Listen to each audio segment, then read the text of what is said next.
What is up, everybody? It is Owen Shapiro. We're going to be talking about workout motivation, staying consistent in sports. As a person who's been working out for years and mostly every day, including some mini exceptions, but every day last year, right? We're going to be talking about what it takes to continue doing that. And what do we do when we're struggling? We feel like we're going down. How do we improve that? And what I'm going to say is one, find your own story.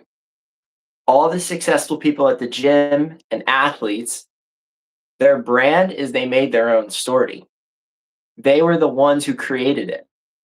They were the ones who they found it in themselves to want to be able to have success. And I think that's really important. I think that's incredibly important. And what's important too is that when people do this, the goal should not be to be successful and famous and all this stuff. The goal, in my opinion, the goal should be to have success in ourselves. Success outward starts with success inward. And you can't have any outward success without your inward success. And honestly, so the question is, what does that mean? Well, if we're talking about the gym, let's say we're too big or we're too skinny, whatever we consider ourselves, right? Think of it unconventionally. Think of it as if you are working out not because you want to be built big or skinny or whatever it is. You're working out because it keeps you consistent and it keeps you motivated, not because of health. And I mean, obviously, the health is the most important part of it, right? But staying healthy is not just skinny or fat. It's not. And sometimes people look more natural if they're too fat or too skinny just because it doesn't seem fake. But what I'm saying is that going to the gym, it's important because you get to be around people. And if it's not a public gym, let's say, I guess if you have a private gym, a lot of that has to do with maintaining and coming up with cool goals. Cool goals. Coming up with, okay, can I do this many pull-ups? Can I do this many ab crunches? Can I do this many bicep curls, right? Not because you wanted to be skinny or big or built or whatever it was, but because you found it in you yourself. You yourself wanted to do it because it was healthy for your life goals, not because, oh, I wanted to be this or that, but because it was the most healthy for yourself, not anyone else. Not Tom Cruise, not anyone else. I mean, I'm a big Tom Brady fan, not because it's, for Tom Brady, not because of Tom Brady, but because of Owen Shapiro. And I think what's great is you can model some of these athletes and some people that you like. It could be actors, like if you like Ryan Gosling, if you're not into sports, even directors, if you like Christopher Nolan, or on the other hand, Wes Anderson, or if you like Ridley Scott, Michael Mann, Steven Spielberg, it could even be Steven Spielberg. You're motivated because they had unique paths and you relate to their unique path. It's not because you're copying them. You're not trying to copy them exact word for word, picture to picture, right? Because then you become just like everyone else, but you're trying to be different. You're trying to be someone who's motivated by that because they were different too. They pushed the envelope, they pushed the boundary of what it meant to be successful, not for everyone else, but for themselves.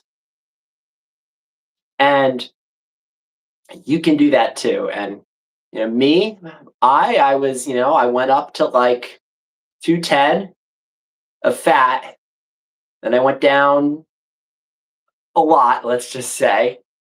Then I slowly, I was at 170, slowly went up to 180, which now I'm at about like 183, right? In muscle, which is, better.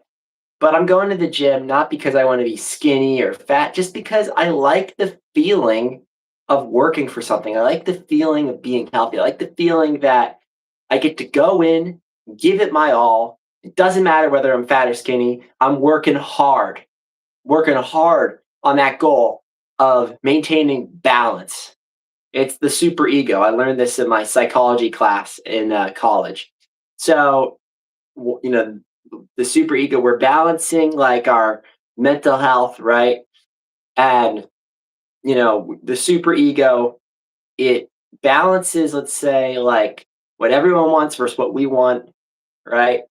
And I think what we need to do is we need to be able to balance it where, sure, everyone else is giving you advice, keep doing that. And on the other hand, balance what's unconventional, not because everyone else is doing it. What makes you not like everyone else? What is your story that makes you different? What makes you not Owen Shapiro, not, you know, Michael Jordan or LeBron or Kobe or, you know, Tom Brady, but what makes you different? That's what's important about the gym. And that's what's important about consistencies. What makes you different? And if you don't have time doing stuff, just do like a push up every day. Do an ab crunch every day. It doesn't have to be huge. The more you start to do it, the more you're going to start to pick up a consistency. And then eventually you're going to be doing 3 times a week, possibly. Possibly. You don't have to follow. See what I'm saying? You don't have to follow what I'm saying. You can follow what's good for you. And then eventually you're doing a certain amount of times, or a certain amount of times, you're doing it in a week or a month. Going to the gym once a month is better than not going to the gym at all. Doing one crunch a day or one push up a day is better than not doing any push ups. Um, and then obviously eating healthy, that takes time. I mean, I did a month fast without candy. Now I never eat any artificial candies. I mean, I never eat them. I just don't. I noticed I noticed it was weird for my mental health. It just felt like it would make me go high and fall, and I just don't eat it. But if you want to eat it, go ahead. I know people who've ate it. I mean, it's obviously better for your workout, but another trick is an apple a day. I usually eat an apple a day, apple or peach, or you could eat a banana a day, 2 bananas a day. Now, if you have digestive issues like Crohn's or something, or you can't have, you know, fruits or fruity stuff like Celsius's. I can't drink Celsius's. Yeah, I just it's not. I have something that I can't drink it, and I love Celsius, but I just you know I'm not able to drink energy drinks, even though I love them. So yeah, but it's about finding what's good for yourself, and even if let's say you need that, you'll find ways to come off it over time, right? I can drink fruity drinks, but I can't drink too fruity drinks. You see, I'm saying like I have a stomach thing where I can't do that. But at the same time, it's also like, you know, you gotta find your rhythm. It's like music. It's like musicians. You find the music that works for you. You find what works for you. Anyway, so when we're going into sports, right? Middle school, high school, ever since I was a kid, I was playing sports. And I felt I could stay in sports even if I wasn't playing it. I thought commentary, coaching, sports branding, helping out other people in sports because it's a team, TEAM team. We're doing this as a team. That that is more important than like let's say I want to do this for me. I need this and that. No. Example, the Patriots, the Oakland Athletics, the Golden State Warriors. What do they all have in common? Is they were all team based and they had great leadership. I mean, if you watch the movie Moneyball, I'm going to read the book soon. I can pull it up. Give me a second, actually. Uh, the movie Moneyball, the book, right? Written by Michael Lewis, reading his other book, The Big Short. They talk about how in sports, if you think different and unconventionally, it's going to help you out. And Billy Beane, who was a former player who was considered a bust, became a GM, everyone was expecting he was going to fail.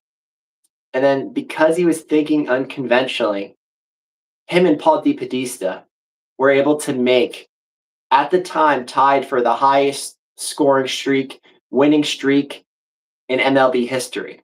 And they broke the record because they were being unconventional. They were being different. They weren't just saying, well, let's do everyone else. They took the stereotypes that they had of players, flipped it on its head, and found people who were completely different, who would pitch low instead of like normal. And they realized those pitchers were better, people who batted weird, or people who never played first base.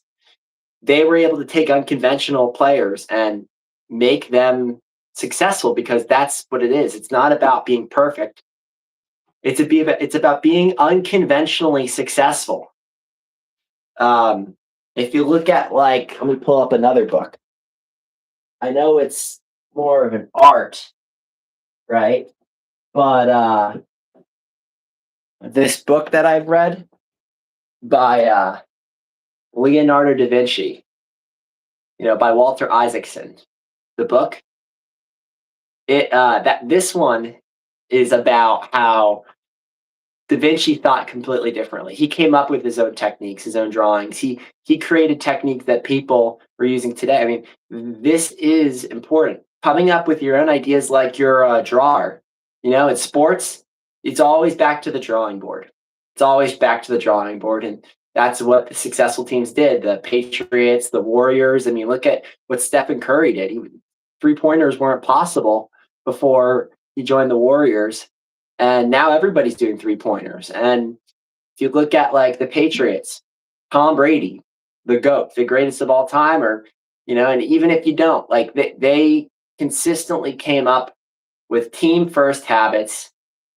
They came up with offensive schemes and plays all the time, whether it was Bill O'Brien, Josh McDaniels, or the other ones.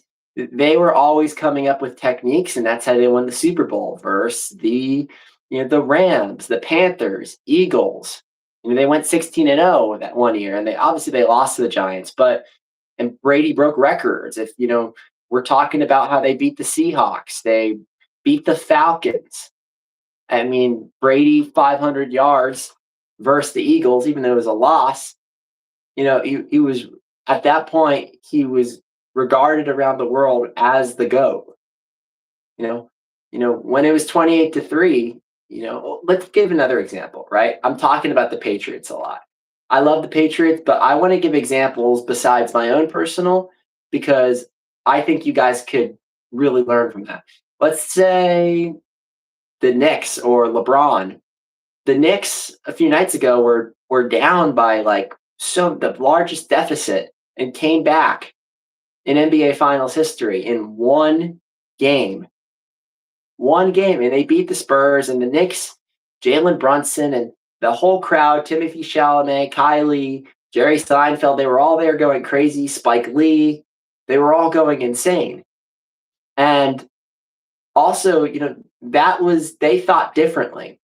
For a while, the Knicks had not been successful, and now they're successful past few years into the height of the point where they're one game away from winning the NBA Finals.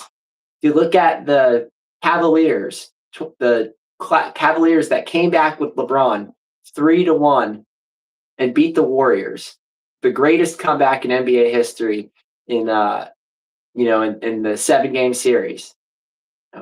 Everyone, Klay Thompson was like, oh, he's out of it.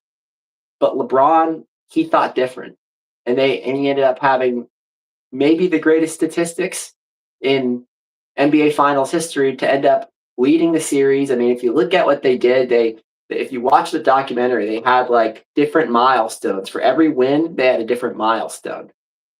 And that was a great leadership by LeBron James. And that's something that worked really well. They came up with their own form of leadership. They didn't just say, oh, I'm Michael Jordan. Oh, I'm this. Oh, I'm that. They came up with their own form of leadership. Put this book back.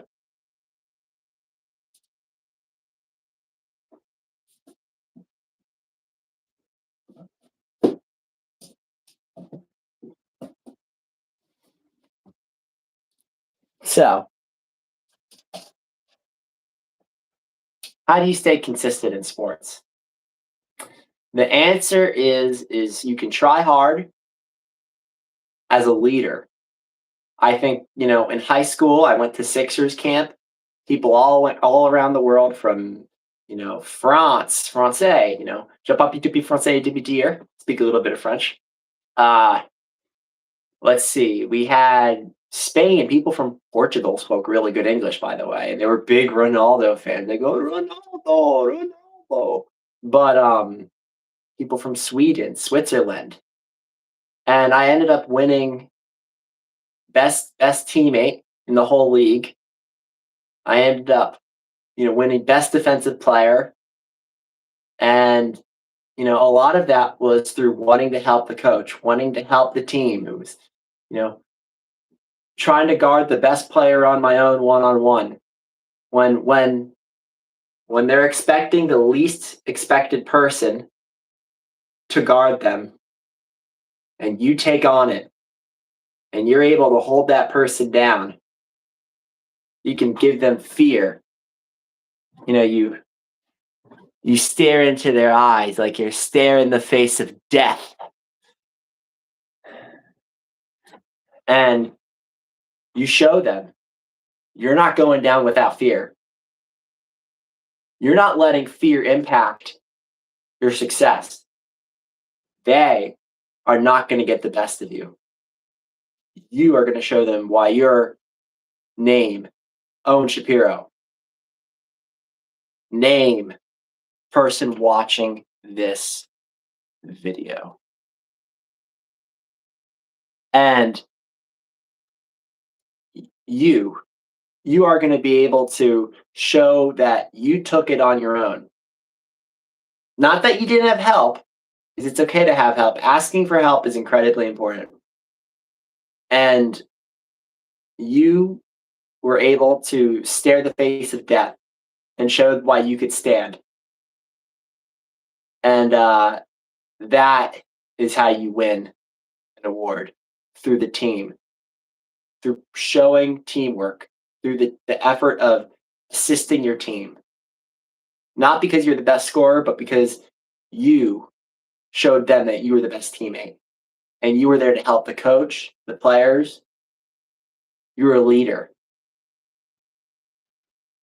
And, soccer, I played a lot of soccer.